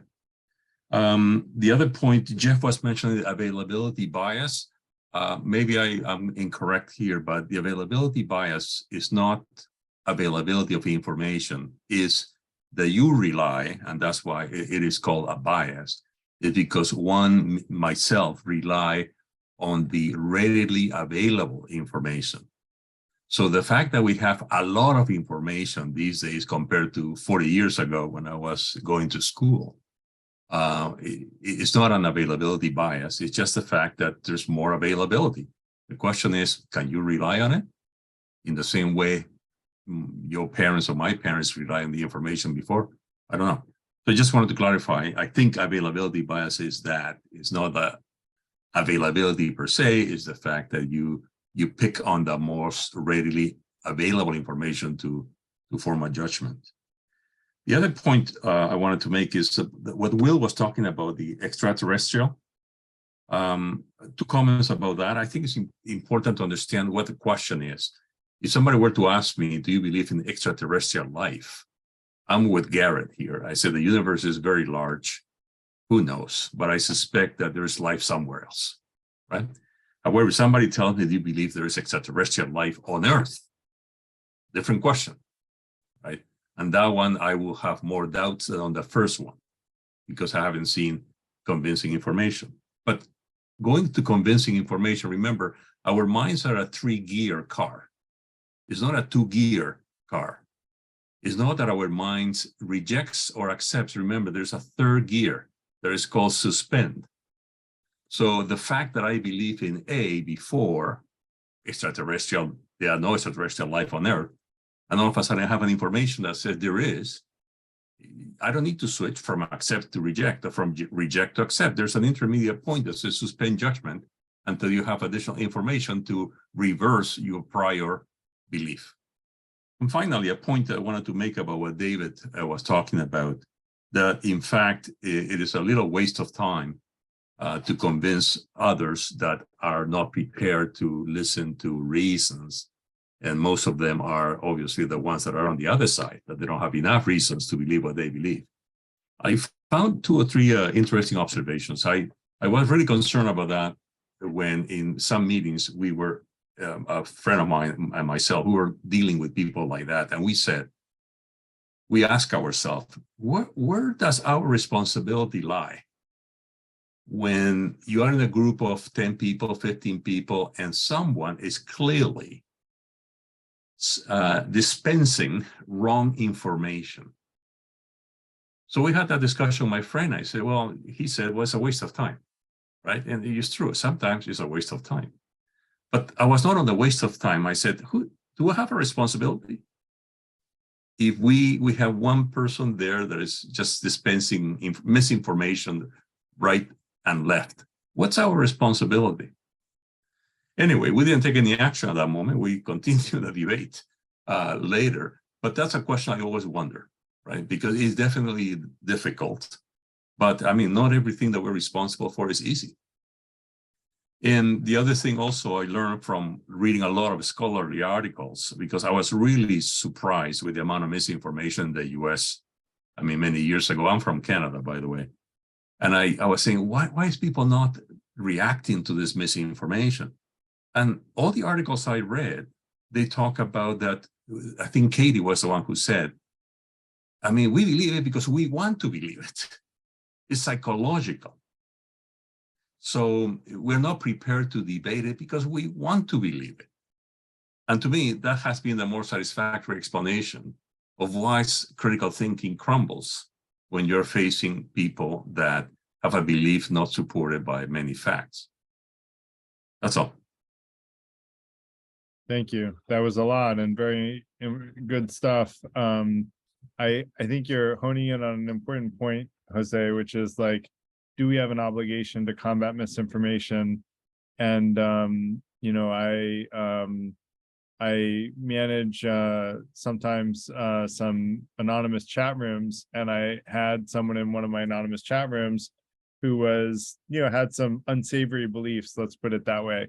And instead of just kicking them out, I tried to converse with them and understand why did they come to those beliefs using the Daryl Davis method. And people got very mad at me for not just kicking them out for having these unsavory beliefs. And I really think that we, you know, if we don't combat this misinformation and argue that people should not hold unsavory beliefs, then what we do is we push those unsavory belief people into echo chambers where they spread those unsavory beliefs and they recruit other people into them. And then suddenly those unsavory beliefs spread and become, the norm. And they start to vote into power politicians that have the same unsavory beliefs as them. And so I do think we all have an obligation to combat misinformation and to join truth in terms of the war on truth, because while I think the truth is eternal and it'll outlive all of us, during our lives, I want to see the truth reign, and I want to see the truth be spread and be shared and help people prosper, because I think people prosper from the truth rather than from misinformation. I think misinformation is what causes the most amount of harm. And that's why I said confirmation bias, which I would argue is one of the key things that enables misinformation to remain and spread, is enemy number one in society. So that said, I do think we all have an obligation to stand up for what we believe is the truth, but we also have to have the humility to understand that what we believe is the truth may be our own confirmation bias, and we should be open to other truths as well. And, we really need to hone our critical thinking skills so that we can learn to rely on them and know which one's the real truth versus which one's the fake truth, because that's what's going to help us guide ourselves and other people in the right direction.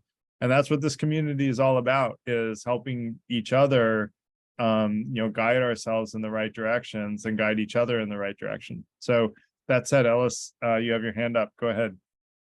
Yes, I was about to say it's after 8:30. So if anyone hasn't spoken yet and they'd like to, please put up your hands now. And I'll just let you know our next upcoming events. So on the 31st, we have our speaker, Remco Van Santen from Australia. Will be covering the topic Ludwig Wittgenstein, Language and Our Connection with the World. And on February 7th, we'll be discussing intuition versus reason. And for anyone interested, I posted a membership document. If you'd like to be a member of the Freethinker, they meet on the weekends. And also, I have put the links for our Discord community and our short survey. And the intuition versus reason, by the way, is about when should we rely on our intuition versus when should we rely on reason. And I think it should be very interesting. And I'm looking forward to Remco's presentation on Wittgenstein as well. And Valentine's Day and love are near and dear to me. The fifth intention is an eagerness to give and receive love. So, love is even part of the core values of the community. So, and that includes platonic as well as romantic love. That said, let's let Ben go. Yeah. Okay. Two kind of points I guess I wanted to make was just, it takes a lot of effort to combat confirmation bias. Like you were mentioning, the benefits of it is that certainty, and it allows you to make those easy decisions. So, like you said, some things are worth debating, some things are not worth debating. Yeah, I don't think flat Earth is worth debating. But even determining what things are worth debating is challenging. The vaccine is a very hot topic. I have a number of friends that believe in it and a number of friends that don't, and I'll just kind of leave it at that.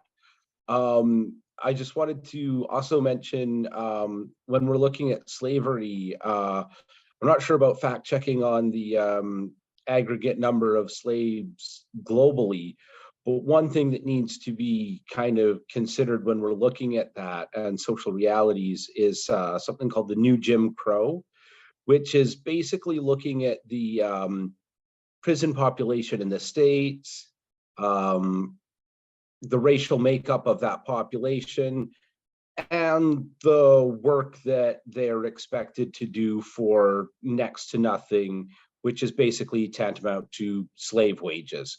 So slavery takes many forms. And so just because it may have been abolished in one form or it may not be as prevalent in that form. You have to look at the other ways in which it may exist to really look at the greater reality of the social situation. Yeah, I agree with you completely, and I think great point. Thank you for making them. And we did have a topic on vaccines, by the way, which I think we're gonna have our YouTube videos, our videos posted on YouTube for past events. I have a collaborator that is going to help us get them up on YouTube. So if you want to see that, keep an eye out on our YouTube channel, and hopefully it'll come out before too long. That said, I want to let Will go next.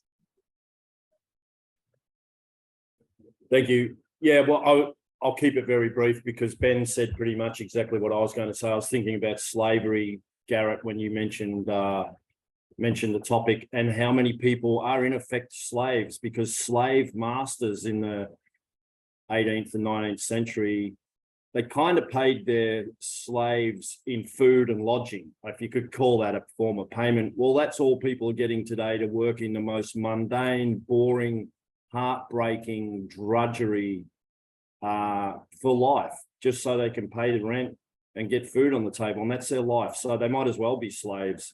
I think it's an interesting topic, and it's part of the capitalist model. It's like, if you can't make the grade, if you can't get university education or a trade, you're stuck on the assembly line. Good luck. So yeah, it's interesting. It's a modern slavery everywhere. Yeah, I did Google it real quick, and it actually turns out that 28 million are in forced labor and 22 million are trapped in forced marriage. So they're in, a quote unquote marriage where they're essentially a slave, probably, I'm assuming, the wife to the husband. Although I guess theoretically I shouldn't be sexist and assume that, but that's my guess, is that's the majority of those 22 million. And interesting. And I don't know if that's the largest number that existed historically, but we do have a much higher population than existed historically. So probably the per capita number of slaves is probably way down, but the absolute number might be way up. And that's where, depending on how you paint the numbers, it can tell a different story. So that said, the other thing I did forget to comment on Ben's comment about how it takes a lot of effort to combat confirmation bias. It absolutely does. I don't want to diminish that point, but I would argue that it's an effort well worth it, because combating our own confirmation bias and helping others combat their confirmation bias does increase happiness and decrease harm in the world, like actual happiness and actual harm. And so it's hard, but it's worth fighting for. And I have a saying, which is that nothing worth fighting for is easy, right? Most of the things that are valuable enough to fight for are difficult, but they're worth it because you're fighting for something valuable and important. So, put in that time and effort, listen to the people who have the misunderstandings or what you see as a misunderstanding, and listen to them with an open mind and see if they maybe have a better reason for thinking what they do. And if not, ask them thoughtful questions that will lead them to realize the error of their ways. And even though it does take a lot of, cognitive energy, it's really worth it, because it does make the world a better place. And shouldn't each one of us do what we can to make the world a better place? So that said, I want to let Olga go. Hi.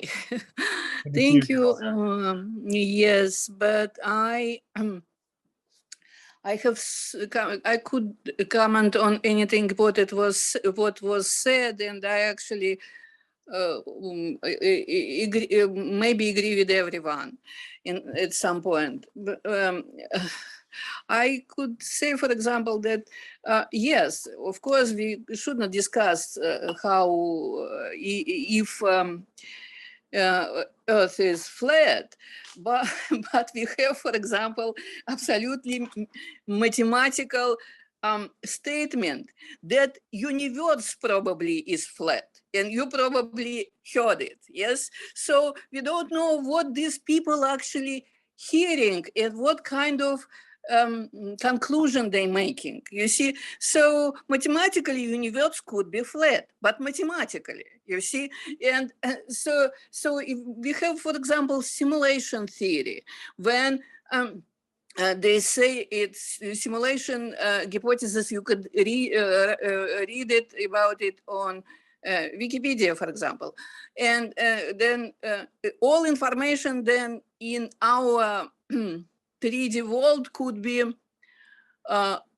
written on two-dimensional sphere and projected inside. So it's also kind of hypothesis that discussed by scientists. So you see, we have a lot of these abstract theories that could not, some people could not even comprehend. But I actually would like to say something about also slavery. I live in New York, and I saw at night Hispanic young guy on bicycle who is definitely delivering food, stood near closed church and prayed. So it was obvious that he is praying that his life become a little bit better. So yes, there is modification of slavery. And right now, when I see these people on bicycles who delivering food in rain and snow and everything, so say they have so much pressure with this Instacart, and they have to press the button before others press the button. And we don't even need to think where they live, what they eat, and if they have shelter. You see, long ago, slaves should have shelter, and people paid for them, and they value them. Now we don't value them, these people on bicycles. So you see, it's our society is so modified that we cannot really define everything as it was defined 200 years ago. So probably we have redefined everything. Probably we have to say it's what called truth 200 years ago. So now it's something different. So I'm not sure how to, and I could, if I have a couple of minutes, I could say something from my personal experience. Or is it possible? Yeah, go ahead, Olga. Okay, that's I have really serious crisis in the middle of 2021, because I read news, mostly BBC. I consider it less biased thoughts for some reason. But they also have everything, but still. And suddenly I have New Yorker. It's July 26. And on page, I think 52 or 32, they have an article, the Kentler experiment. Do you know about Kentler experiment? Kentler, Kentler experiment. Did you hear about it? I'm not familiar with it. No one. Please read this article. It's July 26, 2021 in New Yorker. And there was article about Kentler experiment in Germany. It was like 50 years ago when, not 50, maybe 30, 20 years ago, when foster care children were distributed between pedophiles. Could you believe it? I would not, when I started to read it, I could not understand what it's about. And I could not even read it, the whole article, you see, but it's the fact. And now, of course, before that, I heard about QAnon and everything. And of course, if someone told me something like this before, I would dismiss it as conspiracy theory. But now I have to believe it. And I still cannot wrap my mind around it. And then I start to, I could not read the whole article. You probably should. And then I started to search online, and I found out about NAMBLA. I didn't know that it's could. I'm not. I live here for a long time, but I did not know about NAMBLA. I'm not American. It's something like North American boy adults love society, something like this. I'm not sure how to. And it stopped to. It only was closed in 2016. And of course, there is some kind of, some people make connection. 2016, it's Trump was elected. So they probably connected it to Trump. Probably it's that it was he was elected. It was coincidence. I could not even imagine that such organization could exist anywhere on earth.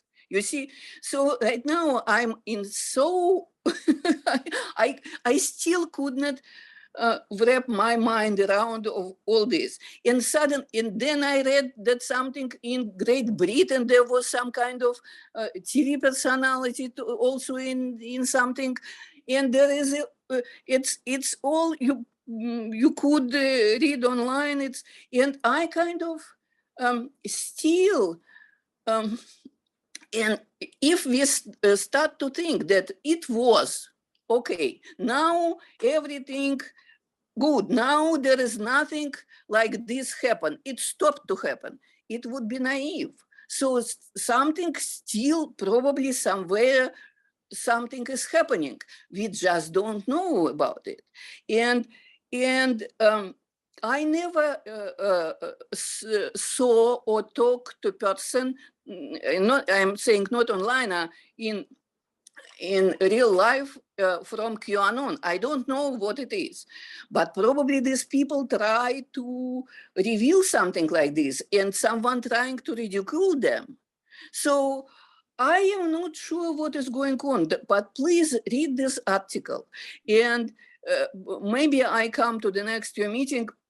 Please tell me, what do you think about it? Because it's something that I could not even imagine and would definitely dismiss as conspiracy theory. But now I have to believe in it because it's fact.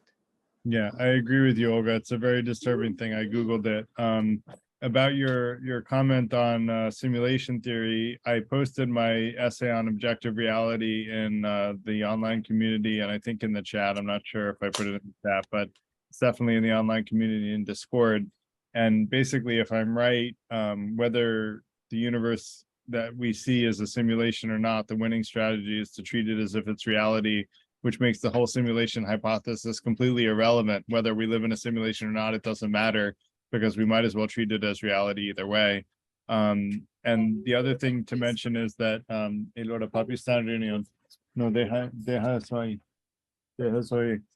sorry. So the other thing is about people having so much pressure to make money. I agree that's a very big deal. There are so many people under pressure to make money, and like immense amounts of pressure. And that's why one of the goals of the Freethinker Institute is to help everybody on Earth, quite frankly, although this won't happen in my lifetime, but help everybody on Earth make enough money that more money won't make them happier, which according to studies in modern USD dollars is about 100,000 USD in purchasing power parity. I teach a product management boot camp, which is what I've done in my career, which can help people make $100,000 coming out of the boot camp into product management roles, which are highly needed. There aren't enough product managers in the country. And so that is near and dear to me as a goal. And right now, socioeconomic disparity is widening. So you have the very wealthiest of the wealthy getting wealthier and wealthier, and then stagnation in all of the poorer socioeconomic strata. So it right now is not headed in a direction where everybody will make that kind of money, even when the earth becomes so prosperous that it would be possible. Right now, it's not even possible. But that said, that's probably a conversation for another night. And I want to let Stephen go. So hi, Stephen, good to see you. I've seen you before. Thank you. Thank yes, you. thank you. I want to thank you. And I was late to joining the conversation. I just wanted to, I have a great interest in what is a toolkit? When you meet someone, especially if they are at least somewhat open to a discussion about if they have an assertion or you come across a fact or you come across a research, some research and it challenges your opinions. How do you analyze it? So what's the toolkit? And you've touched on Socratic reasoning, questioning, defining your terms. Again, Socratic, it's not as well taught as it was. I know I made a joke with some college friends that the three most common words in a college dorm were either define your terms or let's go drinking. So it's, but there are, the ideal would be to have some sort of like game that people could play to, like, how do we, we've just heard something, we heard some news or, and something on the internet popped up and it intrigues me because it confirms my cognitive bias or my pre-existing opinion. But how do I challenge that? How do I investigate that? What's the toolkit of how you question anything that comes across your radar, across your screen? And maybe, when people get together, make it some sort of game for people to learn and to share. That's it. The other thing on morality is, I think one of the most powerful tools is the old the golden rule, which is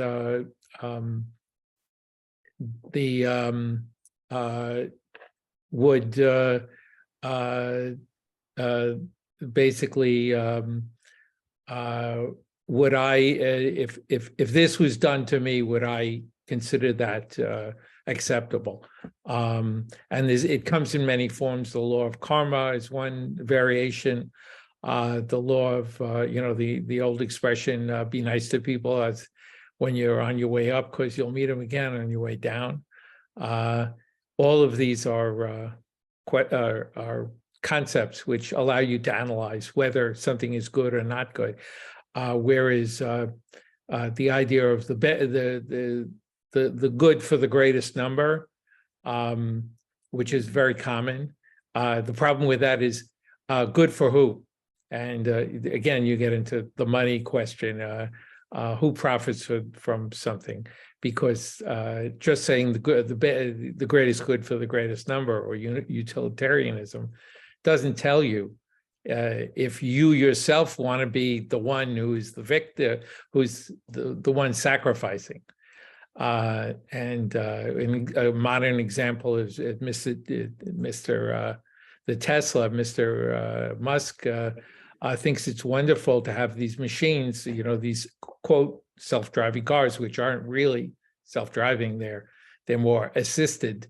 That you've got like a robot co-pilot, but it's not self-driving.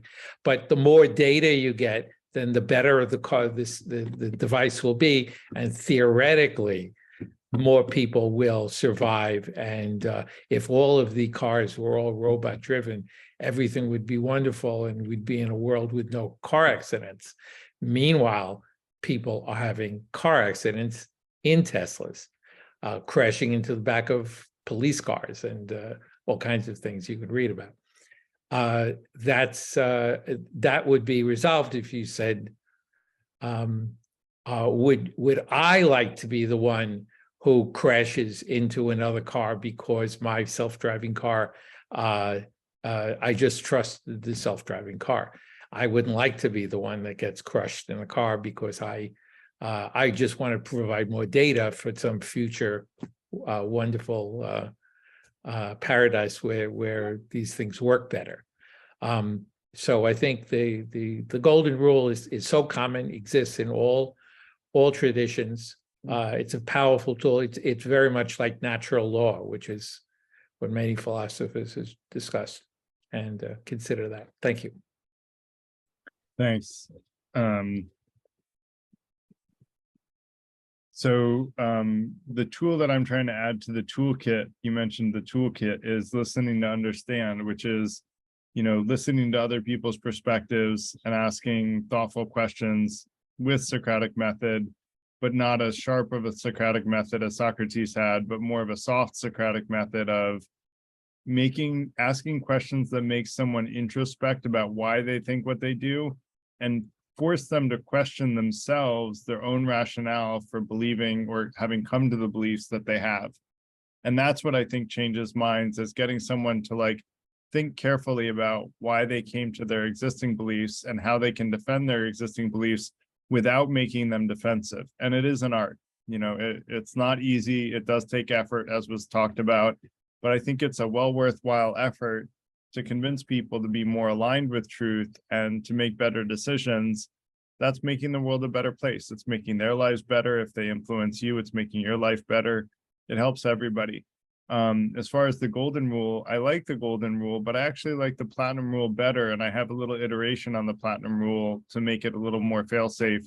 The platinum rule is do unto others as others would have you do unto them. And what I would argue is you have to add, as long as you would agree, right? If someone wants me to be their slave, I'm not going to say, oh, you want me to be your slave, all right, I'll be your slave. I have to agree to it too. But as long as I agree to it, I want to treat people the way they want to be treated, because not everybody wants to be treated like me. If you take the example of a masochist, right? They might think I want to be hurt, so therefore I should hurt other people. Well, they're following the golden rule, but hurting other people is not really the right way to go about society, because not everybody's a masochist. Whereas, if you treat people the way they want to be treated, you're kind of always in good shape there, because that's how someone wants to be treated in the first place. And as long as you agree to it, why not, right? So that said, I'm going to let David go, but then I want to wind down because we're at a little bit after 9 o'clock, 5 after 9, and I've been up since very early this morning. So David, please go ahead. Yes, my question is just about you, Garrett, is joining future Zoom sessions. Do we still use the same Freethinker link that we were sent, or is there a different link for each session? So anyone that wants to be on the mailing list, I hope that you will get an email with a survey and instructions on how to get on the mailing list. And if you get on the mailing list, you'll have a calendar invite with the link to join this session every Tuesday evening, which I would be honored if you guys want to be on the mailing list. I should have mentioned that earlier. Hopefully Ellis will be able to send out an email that has those instructions. And if you don't get them, then write me, either on Meetup or in the online community, and I can, I just need your email address and I can add you to the mailing list. So we do have the same link every week to join the sessions, and we have a Freethinker Institute meetup in New York City, which is our, kind of our home base, if you will, although a lot of the meetups that we advertise to are much larger than that one.